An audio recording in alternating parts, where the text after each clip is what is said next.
Hi friends, welcome to my channel. ഞാനിന്ന് വന്നിരിക്കുന്നത് ഒരു നാടൻ നെയ്യപ്പത്തിൻ്റെ റെസിപ്പിയുമായിട്ടാണ്. വളരെ എളുപ്പമാണ് തയ്യാറാക്കിയെടുക്കാനായിട്ട്. അരികൊക്കെ നന്നായിട്ട് മൊരിഞ്ഞ് എന്നാൽ ഉള്ളൊക്കെ നല്ല സോഫ്റ്റായിട്ടുള്ള ഒരു നെയ്യപ്പം കൂടിയാണിത്. അപ്പോൾ വളരെ എളുപ്പത്തിൽ നമുക്കിതെങ്ങനെ തയ്യാറാക്കിയെടുക്കുന്നതെന്ന് കാണാം.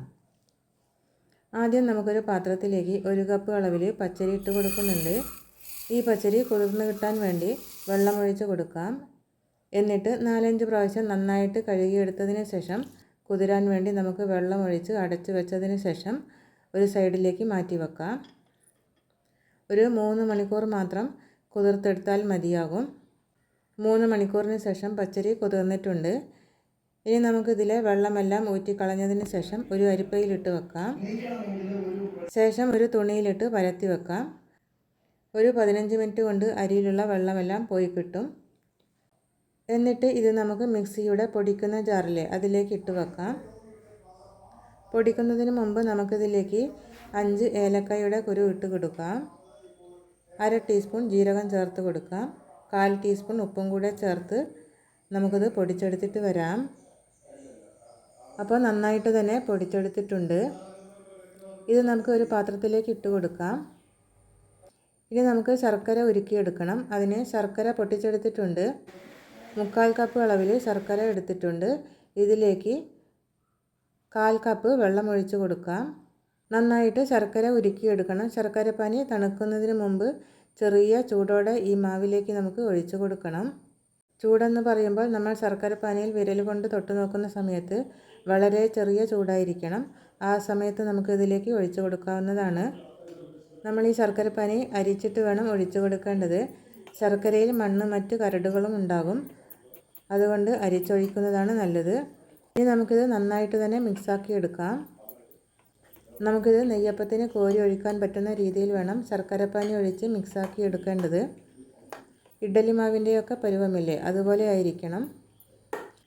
എന്നിട്ട് നമുക്കിത് അടച്ചു വെച്ച് 8 മണിക്കൂർ റെസ്റ്റ് ചെയ്യാൻ വേണ്ടി വെക്കാം. അപ്പോൾ 8 മണിക്കൂറിന് ശേഷം ചെറിയ കുമിളകളൊക്കെ വന്നിട്ടുണ്ട്.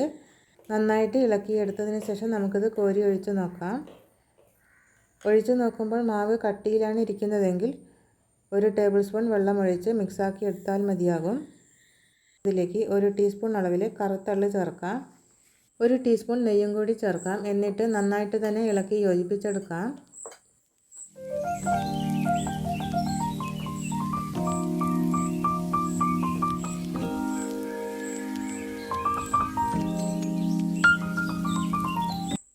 ഇനി നമുക്ക് നെയ്യപ്പം ചുട്ടെടുക്കാം. അതിനായിട്ട് ഒരു ചീനച്ചട്ടി അടുപ്പിൽ വെച്ചിട്ടുണ്ട്. വെളിച്ചെണ്ണ ഒഴിച്ചു കൊടുത്തിട്ടുണ്ട്. ഇതിലേക്ക് 1 ടേബിൾ സ്പൂൺ അളവിൽ നെയ്യ് ഒഴിച്ച് കൊടുക്കാം. എണ്ണ നന്നായിട്ട് ചൂടായി വരണം. എന്നാൽ അധികം അങ്ങോട്ട് തിളക്കുന്ന ചൂട് വേണ്ട കേട്ടോ. നെയ്യപ്പത്തിൻ്റെ മാവ് നമുക്കിതിലേക്ക് ഒഴിച്ചു കൊടുക്കാം. മുകളിലെ ഭാഗം പൊങ്ങി വരുന്നത് കാണാം. ഇതുപോലെ പൊങ്ങി വന്നതിന് ശേഷം കുറച്ചു നേരം വേവിച്ചിട്ട് നമുക്കിത് തിരിച്ചിട്ട് കൊടുക്കാം. തീ നമ്മളെപ്പോഴും മീഡിയം ഫ്ലെയിമിലിട്ട് വേവിച്ചെടുക്കണം.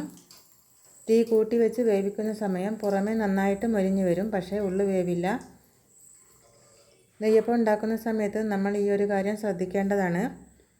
അധിക സമയം എണ്ണയിൽ കിടന്ന് വേവിച്ചെടുക്കരുത്. അങ്ങനെ വേവിച്ചെടുക്കുന്ന സമയത്ത് ഒരുപാട് ക്രിസ്പിയായി പോവും.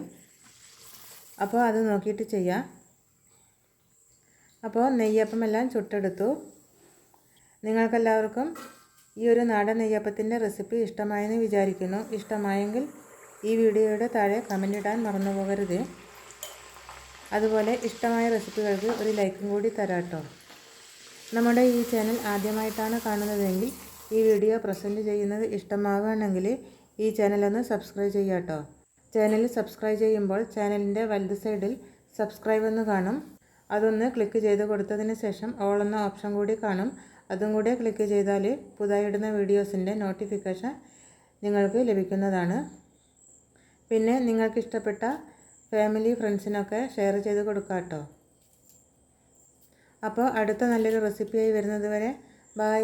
Thanks for watching.